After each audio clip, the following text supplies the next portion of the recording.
All right. The other day, I asked if that you guys wanted to do a teacher read aloud, and many of you said you did. And I put a vote out there to see what you guys wanted to read, and a lot of you picked Wonder. So I am going to start it. I know some of you have already read it, but it's always good to read it again or listen to it again because you're going to catch more things the second time than you did the first time. So I am going to start Wonder today. It is going to start off with Augie's part, and you're going to learn about him and what this book is going to be about. Maybe you've watched the movie already, but the book is way better. So chapter 1 is called Ordinary. I know I'm not an ordinary 10-year-old kid. I mean, sure, I do ordinary things. I eat ice cream, I ride my bike, I play ball, I have an Xbox. Stuff like that makes me ordinary, I guess. And I feel ordinary inside. But I know ordinary kids don't make other ordinary kids run away screaming in playgrounds. I know ordinary kids don't get stared at wherever they go. If I found a magic lamp and I could have one wish, I would wish that I had a normal face that no one would ever notice at all. I would wish that I could walk down the street without people seeing me and then doing that look away thing. Here's what I think. The only reason I'm not ordinary is that no one else sees me that way. But I'm kind of used to how I look by now. I know how to pretend I don't see the faces people make. We've all gotten pretty good at that sort of thing. Me, Mom and Dad, Via. Actually, I take that back. Via is not so good at it. She can get really annoyed when people do something rude. Like, for instance, one time in the playground, some older kids made some noises. I don't even know what those noises were exactly because I couldn't hear them myself. But Via heard and she just started yelling at the kids. That's the way she is. I'm not that way. Via doesn't see me as ordinary. She says she does, but if I were ordinary, she wouldn't feel like she needs to protect me as much. And Mom and Dad don't see me as ordinary either. They see me as extraordinary. I think the only person in this world who realizes how ordinary I am is me. My name is August, by the way. I won't describe what I look like because whatever you're thinking, it's probably worse. Why I didn't go to school. Next week, I start 5th grade. Since I've never been to a real school before, I'm pretty much totally and completely petrified. People think I haven't gone to school because of the way I look, but that's not it. It's because of all the surgeries I've had, 27 since I've been born. The bigger ones happened before I was even 4 years old, so I don't remember those. But I've had 2 or 3 surgeries every year since then, some big, some small. And because I'm little for my age and I have some other medical mysteries that doctors never really figured out, I used to get sick a lot. That's why my parents decided if it was better if I didn't go to school. I'm much stronger now though. The last surgery I had was 8 months ago, and I probably won't have to have any more for a couple of more years. Mom homeschools me. She used to be a children's book illustrator. She draws really great fairies and mermaids. Her boy stuff isn't so hot though.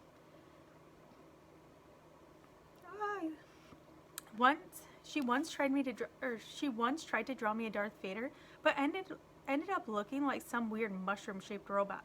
I haven't seen her draw anything in a really long time. I think she's too busy taking care of me and Via. I can't say I always wanted to go to school because that wouldn't be exactly true. What I wanted was to go to school, but only if I could be like every other kid going to school. Have lots of friends and hang out after and stuff like that. I have a few really good friends now. Christopher is my best friend, followed by Zachary and Alex. We've known each other since we were babies, and since they've always known me as the way I am, they're used to me. When we were little, we used to have play dates all the time, but then Christopher moved to Bridgeport in Connecticut. That's more than an hour away from where I live in North River Heights, which is at the tip top of Manhattan. And Zachary and Alex started going to school. It's funny, even though Christopher's the one who moved far away, I still see him more than I see Zachary and Alex. They all have these new friends now. If we bump into each other on the streets, they're still nice to me though. They always say hello. I have other friends too, but not as good as Christopher and Zach and Alex were. For instance, Zach and Alex always invited me to their birthday parties when we were little, but Joel and Eamon and Gabe never did. Emma invited me once, but I haven't seen her in a very long time. And of course, I always go to Christopher's birthday. Maybe I'm making too big a deal, about birthday parties. How I came to life. I like when Mom tells me this story because it makes me laugh so much. It's not funny in the way I joke is funny, but when Mom tells it, V and I start cracking up. So when I was in Mom's stomach, no one had any idea I would come looking the way I did. Mama and Via had 4 years. Mom had had Via 4 years before, and that had been such a walk in the park, Mom's expression, and there was no reason to run any special tests. About 2 months before I was born, the doctors realized there was something wrong with my face, but they didn't think it was going to be bad. They told Mom and Dad I had a cleft palate and some other things going on. They called it small anomalies. There were 2 nurses in the delivery room that night. The night I was born. One was very nice and sweet. The other one, Mom said, did not seem at all nice or sweet. She had very big arms, and here comes the funny part. She kept farting. Like, she'd bring Mom some ice chips and then fart. She'd check Mom's blood pressure and fart again.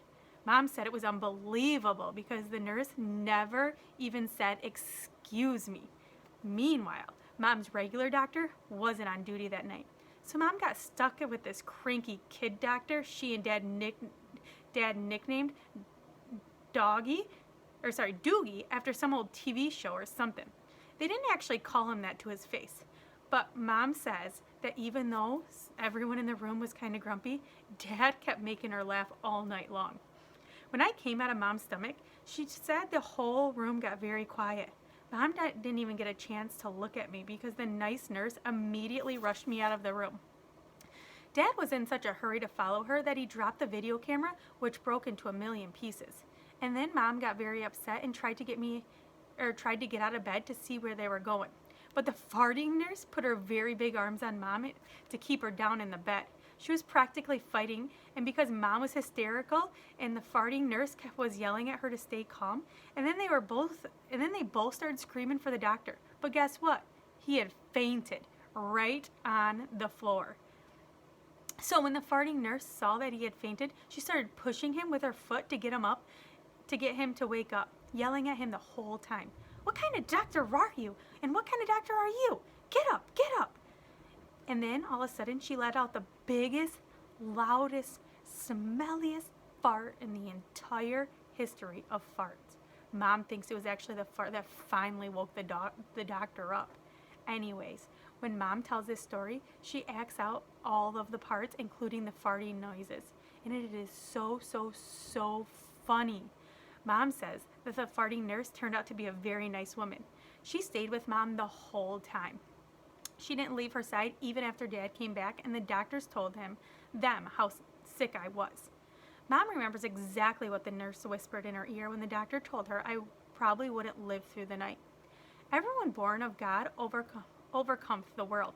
And the next day, after I lived through the night, it was that nurse who held Mom's hand when they brought her to meet me for the first time. Mom says by then they had told her all about me. She had been preparing herself for the seeing of me.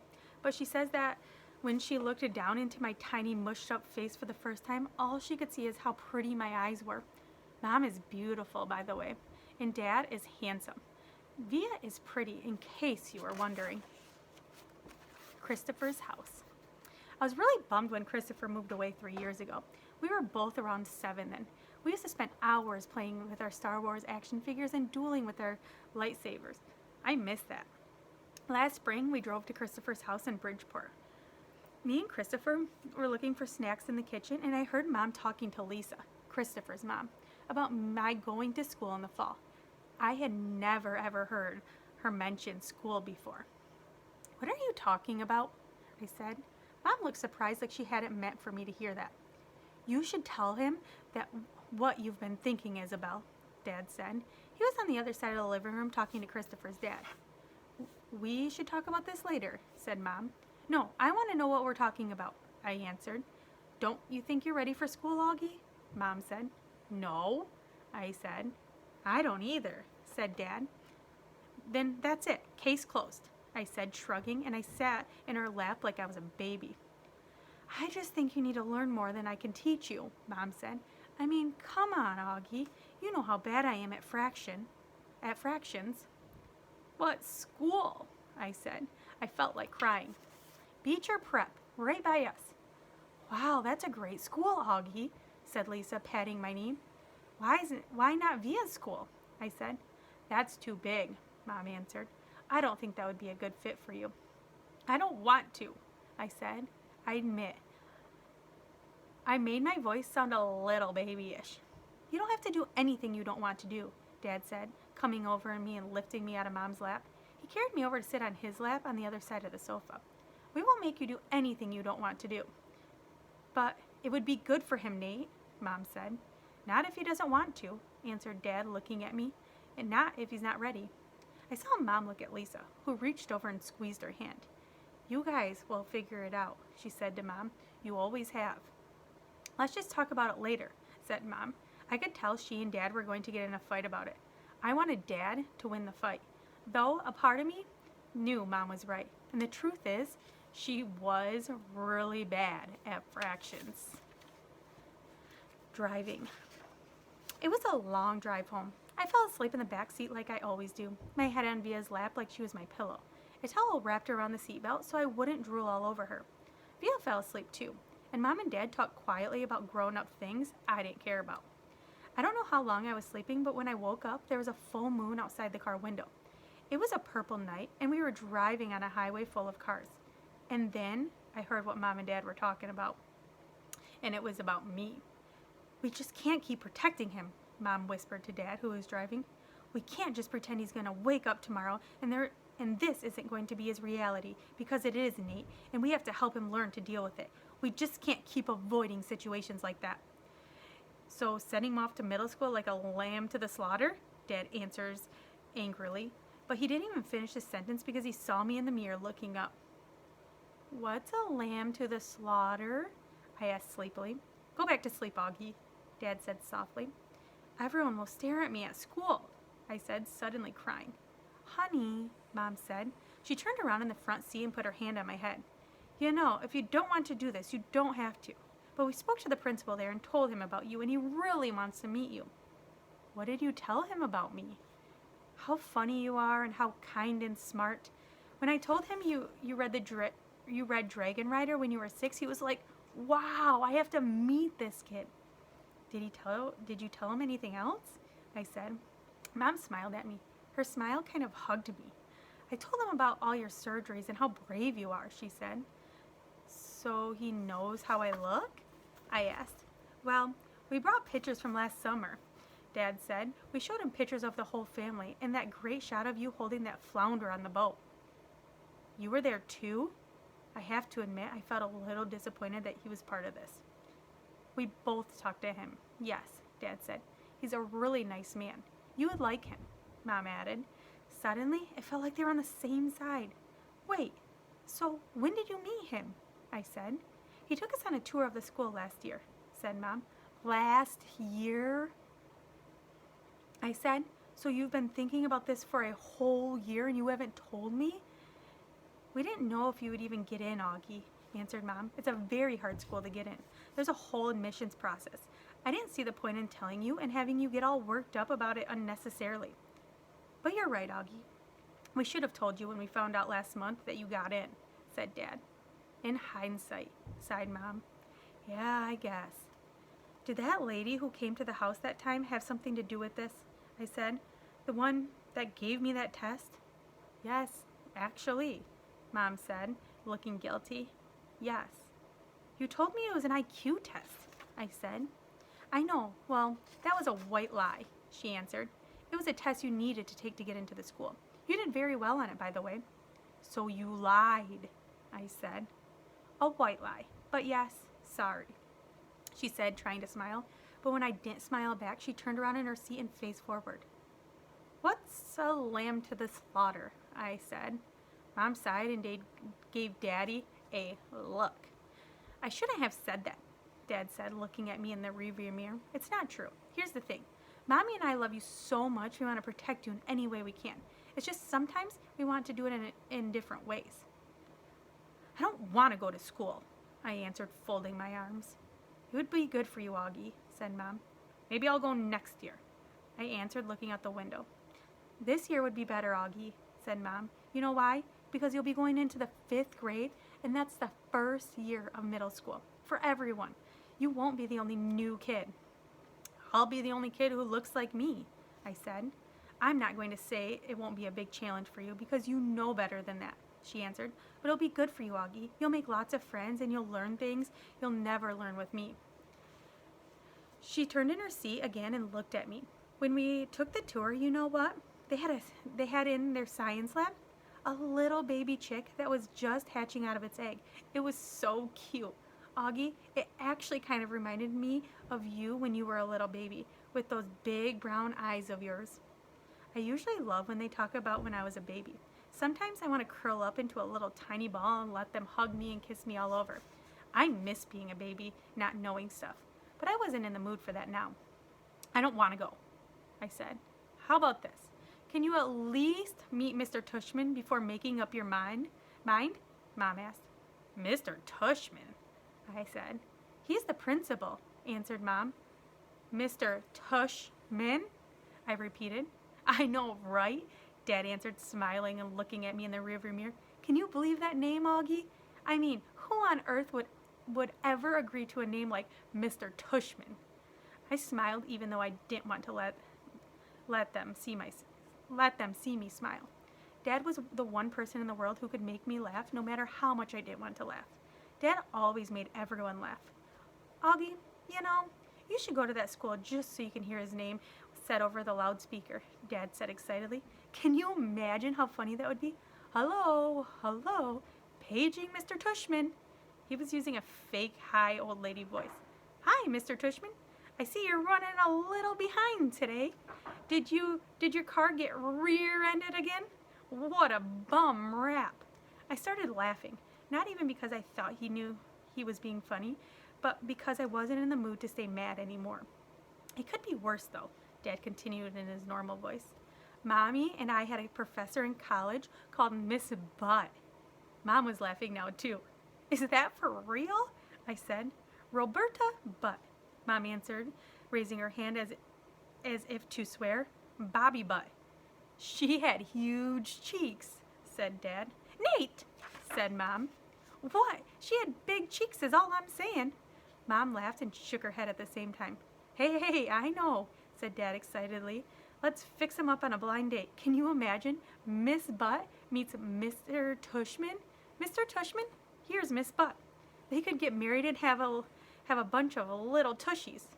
Poor Mr. Tushman, answered Mom, shaking her head. Augie hasn't even met the man yet, Nate. Who's Mr. Tushman? Via said gradually. She had just woken up.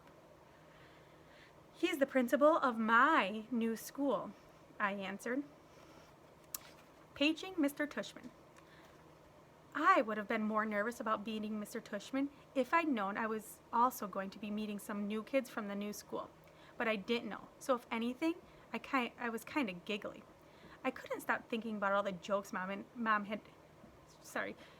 I couldn't stop thinking about all the jokes Dad had made about Mr. Tushman's name. So when me and Mom arrived at Beecher Prep a few weeks before the start of school, and I saw Mr. Tushman standing there waiting for us to entrance, I started giggling right away. He didn't look at all like what I pictured, though. I guess I thought he would have a huge butt, but he didn't. In fact, he was a pretty normal guy, tall and thin, old, but not really old. He seemed nice. He shook Mom's hand first. Hi, Mr. Tushman. It's so nice to see you again, said Mom. This is my son, August. Mr. Tushman looked right at me and smiled and nodded. He put his hand out for me to shake. Hi, August, he said, totally normally. It's a pleasure to meet you. Hi, I mumbled, dropping my hand into his hand while I looked down at his feet. He was wearing red Adidas. So, he said, kneeling down in front of me so I couldn't look at his sneakers, but I had to look at his face. Your mom and dad have told me a lot about you. Like, what have they told you? I asked. Sorry. Honey, you have to speak up, said Mom. Like what? I asked, trying not to mumble. I admit I have a bad habit of mumbling. Well, that you like to read, said Mr. Tushman, and that you're a great artist. You had blue eyes with white eyelashes, and you're into science, right? Uh-huh, I said, nodding. We have a couple of great science electives at Beecher, he said. Maybe I'll take one of them. Uh-huh, I said, though I had no idea what an elective was. So, are you ready to take a tour? You mean we're doing that now? I said. Did you think we were going to the movies? He answered, smiling as I stood up. You didn't tell me we were taking a tour, I said to Mom in my accusing voice. Augie, she started to say. It'll be fine, August, said Mr. Tushman, holding his hand out to me. I promise. I think he wanted me to take his hand, but I took Mom's instead. He smiled and started walking toward the entrance. Mommy gave me my hand a little squeeze, though I don't know if it was an I love you squeeze or an I'm sorry squeeze. Probably a little bit of both. The only school I've ever been inside before was Via's. When I went with Mom and Dad to watch Via sing in the spring concerts and stuff like that. This school was very different. It was smaller. It smelled like a hospital. Nice Miss Garcia. We followed Mr. Tushman down a few hallways. There weren't a lot of people around, and the few people who were there didn't seem to notice me at all, though that may have been because they didn't see me. I sort of hid behind Mom as I walked. I know that kind of sounds babyish of me, but I wasn't feeling very brave right then. We ended up in the small room with the words Office of the Middle School Director on the door. Inside, there was a desk with a nice seeming lady behind it. This is Miss Garcia, said Mr. Tushman, and the lady smiled at Mom and took off her glasses and got up out of her chair. My mother shook her hand and said, Isabel Pullman, nice to meet you. And this is August, Mr. Tushman said. Mom kind of stepped to the side a bit so I would move forward. And then that thing happened that I've seen a million times before. When I looked up at her, Miss Garcia's eyes dropped for a second. It was so fast no one else would have noticed, since the rest of her face stayed exactly the same. She was smiling a really shiny smile. Such a pleasure to meet you, August, she said, holding out her hand for me to shake. Hi, I said quietly, giving her my hand. But I didn't want to look at her face, so I kept staring at her glasses, which hung from a chain around her neck. Wow, what a firm grip, said Miss Garcia. Her hand was really warm. The kid's got a killer handshake, Mr. Tushman agreed, and everyone laughed above my head. You can call me Miss G, Miss Garcia says. I think she was talking to me, but I was looking at all this stuff on her desk now. That's what everyone calls me, Miss G. I forgot my combination, Miss G. I need a late pass, Miss G. I want to change my elective. Miss G's actually the one who runs this place, said Mr. Tushman, which again made all the grown-ups laugh. I'm here every morning by 7:30, Miss Garcia continued, still looking at me while I stared at her brown sandals with small purple flowers on the buckles. So if you ever need anything, August, I'm the one to ask, and you can ask me anything. Okay, I mumbled. Oh, look at that cute baby, Mom said, pointing to one of the photographs on Miss Garcia's bulletin board. Is he yours? Oh, no, my goodness, said Miss Garcia, smiling a big smile now that was totally different from her shiny smile. You've just made my day. He's my grandson. What a cutie, said Mom, shaking her head. How old? In that picture, he was 5 months, I think. He's big now, almost 8 years old. Wow, said Mom, nodding and smiling. Well, he is absolutely beautiful. Thank you, said Miss Garcia, nodding like she was about to say something else about her grandson. But then, all of a sudden, her smile got a little smaller. We're all going to take very good care of August, she said to Mom, and I saw her give Mom's hand a little squeeze. I looked at Mom's face, and that's when I realized she was just as nervous as I was. I guess I liked Miss Garcia when she wasn't wearing her shiny smile. So, Mr. Tushman would be like Miss Cantu in our building. Obviously, she's our principal. Mr. Tushman is their principal. And Miss Garcia would be like Miss Davis or Miss Mary. So Miss Garcia is the secretary of Beecher Prep. I'm going to read one more chapter to you. And it is Jack, Will, Julian, and Charlotte. So we have some new characters coming in. We followed Mr. Tushman into a small room across from Miss Garcia's desk. She was talking as he closed the door to his office and sat down behind his big desk, though I wasn't really paying much attention to what he was saying. I was looking around at all the things on his desk. Cool stuff, like a globe that floated in the air and a Rubik's type cube that was made with little mirrors. I liked his office a lot. I liked that there were all these little neat drawings and paintings by students on the walls, framed like they were important. Mom sat down in a chair in the front of Mr. Tushman's desk, and even though there was a chair right next to hers, I decided to stand behind her. "Why do you have your own room, and Miss G doesn't?" I said. "You mean, why do I have an office?" Mr. Tushman asked. "You said she runs the place." I said. "Oh, well, I was kind of kidding. Miss G is my assistant. Mr. Tushman is the director of the middle school," Mom explained. "Do they call you Mr. T?" I asked, which made him smile. "Do you know who Mr. T is?" he answered. "I pity the fool," he said in a funny, tough voice, like he was imitating someone. I had no idea what he was talking about. "Anyway, no," said Mr. Tushman, shaking his head. "No one calls me Mr. T, though I have a feeling I'm called a lot of other things I don't know about. Face it, a name like mine is not so easy to live with. You know what I mean?" Here, I have to admit, I totally laughed because I knew exactly what he meant. "My mom and dad had a teacher called Miss Butt," I said. "Augie," said Mom, but Mr. Tushman laughed. "Now that's bad," Mr. Tushman said, "Now that's bad," said Mr. Tushman, shaking his head. "I guess I shouldn't complain then. Hey, so listen, August, here's what I thought we would do today." "Is that a pumpkin?" I said, pointing to a framed painting behind Mr. Tushman's desk. "Augie, sweetie, don't interrupt," said Mom. "You like it?" said Mr. Tushman, turning around and looking at the painting. "I do too, and I thought it was a pumpkin too until the student who gave it to me explained that it is actually not a pumpkin. It is, are you ready for this? A portrait of me.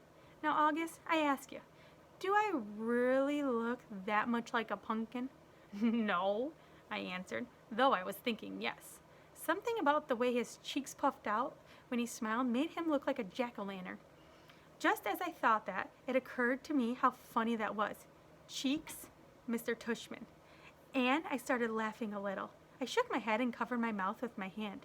Mr. Tushman smiled like he could read my mind. I was about to say something else, but then all of a sudden, I heard other voices outside the office. Kids' voices. I'm not exaggerating when I say this, but my heart literally started beating like I'd just run the longest race in the world. The laughter had inside just poured out of me. The thing is, when I was little, I never minded meeting new kids because all the kids I met were really little too. What's cool about really little kids is that they don't have stuff to say, or they don't have stuff to try to hurt your feelings, even though sometimes they do stuff that hurts your feelings. But they don't actually know what they're saying. Big kids, though, they know what they're saying, and that is definitely not fun for me. One of the reasons I grew my hair long last year was because I liked how my bangs covered my eyes. It helps me block out the things I don't want to see. Miss Garcia knocked on the door and poked her head inside. "They're here, Mr. Tushman," she said. "Who's here?" I said. "Thanks," said Mr. Tushman to Miss Garcia. "August, I thought it would be a good idea for you to meet some students who will be in your homeroom this year. I figure they could take you around the school a bit, show you the lay of the land, so to speak." "I don't want to meet anyone," I said to Mom. Mr. Tushman suddenly right in front of me, his hands on my shoulder. He leaned down and said very softly in my ear, "It'll be okay, August. These are nice kids, I promise." "You're going to be okay, Augie," Mom whispers with all her might. Before she could say anything else, Mr. Tushman opened the door to his office. "Come on in, kids," he said, and in walked two boys and a girl. None of them looked over at me or Mom. They stood by the door looking straight at Mr. Tushman like their lives depended on it. Thanks so much for coming, guys, especially since school doesn't start until next month," said Mr. Tushman. "Have you had a good summer?" All of them nodded, but no one said anything. Great, said Mr. Tushman. "So, guys, I want you to meet August, who's going to be a new student here this year. August, these guys have been students at Beecher Prep since kindergarten, though, of course, they were at the lower school building, but they know all the ins and outs of the middle school program. And since you're all in the same homeroom, I thought it would be nice if you got to know each other a little before school started. Okay? So kids, this is August. August, this is Jack Will. Jack Will looked at me and put out his hand. When I shook it, he kind of half smiled and said, "Hey," and looked down really fast. "This is Julian," said Mr. Tushman. "Hey," said Julian, and did the exact same thing as Jack Will. Took my hand, forced a smile, looked down fast. "And Charlotte," said Mr. Tushman. Charlotte had the blondest hair I'd ever seen. She didn't shake my hand, but she gave me a quick little wave and smiled. "Hi, August, nice to meet you," she said. "Hi," I said, looking down. She was wearing bright green Crocs. "So," said Mr. Tushman, putting his hands together in a kind of slow clap, "what I thought you guys could do is take August on a little tour of the school. Maybe you could start on the 3rd floor. That's where your homeroom class is going to be. Room 301, I think. Miss G is 301. Miss Garcia called out from the other room. "Room 301. Mr. Tushman nodded. "And then you can show August the science labs in the computer room. Then work your way down to the library and the performance space on the 2nd floor. Take him to the cafeteria, of course." "Should we take him to the music room?" asked Julian. "Good idea, yes," said Mr. Tushman. "August, do you play any instruments?" "No," I said. "It wasn't my favorite subject on account of the fact that I don't really have ears. Well, I do, but they don't exactly look like normal ears." "Well, you may enjoy seeing the music room anyway," said Mr. Tushman. "We have a very nice selection of percussion instruments." "August, you've been wanting to learn to play the drums," Mom said, trying to get me to look at her, but my eyes were covered by my bangs and I stared at the piece of old gum that was stuck to the bottom of Mr. Tushman's desk. "Great, okay, so why don't you guys get going," said Mr. Tushman. "Just be back here in," he looked at Mom, "half hour, okay?" I think Mom nodded. "So is that okay with you, August?" he asked me. I didn't answer. "Is that okay, August?" Mom repeated. I looked at her now. I watched her to see how mad I was at her. Or I wanted her to see how mad I was at her. But then I saw her face and just nodded.